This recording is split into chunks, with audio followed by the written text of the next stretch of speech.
এত বেকিং এর ভিডিও দেখছেন তারপরেও কেক পারফেক্টলি বানাতে পারছেন না, বানাতে পারবেন কিভাবে? আপনারা শিখতে চান না কোনো জিনিস, আর আপনারা পারফেক্ট কোনো একটা রেসিপি ফলো করেন। আচ্ছা, এখানে দেখেন অনেকেই কিন্তু আপনাদেরকে দেখায় যে ডিমের কুসুম সহ বিট করতে হবে, এবং অনেকেই দেখায় যে ডিমের কুসুমের সাথে কিন্তু ডিমের সাদা অংশ একসাথে বিট করা যাবে না। আচ্ছা, এখন আমার যে ডিমটা ভেঙে গিয়েছে দুইটা কুসুম, এখন কি আমি এই ডিমের সাদা অংশটা ফেলে দিব? অবশ্যই না।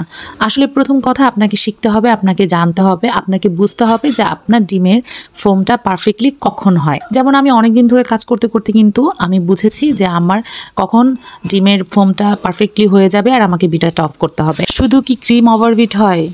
ডিমের সাদা অংশ বা ডিমের কুসুমও কিন্তু ওভারবিট হয়, আর ওভারবিট হয়ে গেলে কিন্তু কেক শক্ত হয়ে যায়। দুইটা চকলেট ওভারলোডেড কেকের অর্ডার ছিল, চিন্তা করলাম যে একটু কাজ করি আর আপনাদের সাথে গল্প করি। চকলেট টপার বানানোর ব্যাপারটা হলো যে চকলেট টপার বানাতে কিন্তু অনেক ভালো লাগে, সবচেয়ে বেশি ভালো লাগে মোল্ড আউট করতে।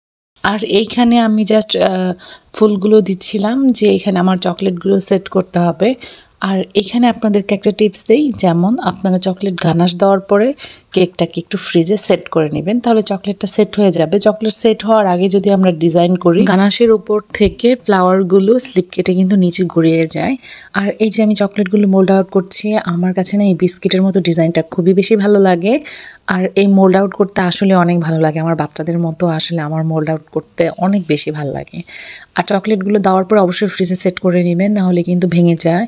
আর আপনাদের প্রয়োজনের থেকে কিন্তু প্রত্যেকটা টপার আপনারা 2-1টা করে বেশি বানাবেন, কারণ অনেক সময় মোল্ড আউট করতে অ্যাক্সিডেন্টলি কিন্তু ভেঙেই যায় আর ভাঙবেই। আর এই মোল্ডটা দেখতে পাচ্ছেন, এইটা কিন্তু একটু পাতলা মোল্ড, মানে ভিতরে জায়গাটা একটু কম, আর এটা থেকে কিন্তু খুব সাবধানে চকলেটগুলো মানে মোল্ড আউট করতে হয়।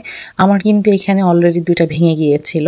তো যেহেতু অনেক চকলেট দিয়ে ডিজাইন করব, তো ভাঙাগুলাও কিন্তু মানে সাইড দিয়ে কিন্তু দিয়ে দেওয়া যায়, এটা কিন্তু অতটা বোঝাও যায় না যে এটা ভেঙে গিয়েছে। কেক ডেকোরেশনটা কিন্তু সম্পূর্ণ আপনার চিন্তার উপরে।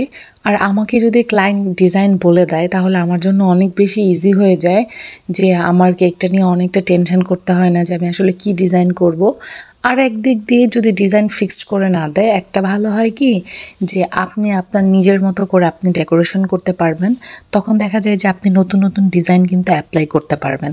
আমি তো এটা করি, আমাকে যদি কোনো ক্লায়েন্ট বলে যে আপনার ইচ্ছা মতো আপনি কেক করে দেন, আমি নিউ ডিজাইনগুলো অ্যাপ্লাই করি, যেন আমার প্র্যাকটিসটাও ভালো হয় আর আমার ডিজাইনের হাতটাও যেন খুব শার্প হয়, আর আপনাদের সাথে একটু গল্পও আমার শেয়ার করা হয়।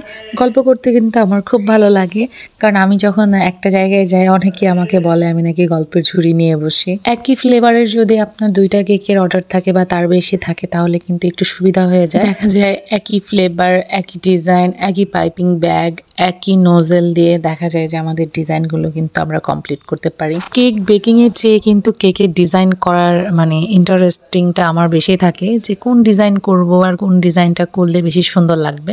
তো আমার ক্লায়েন্ট কিন্তু অনেক হ্যাপি হয়েছিল, কেকের টেস্টের দিক থেকেও কেকের ডিজাইনের দিক থেকেও।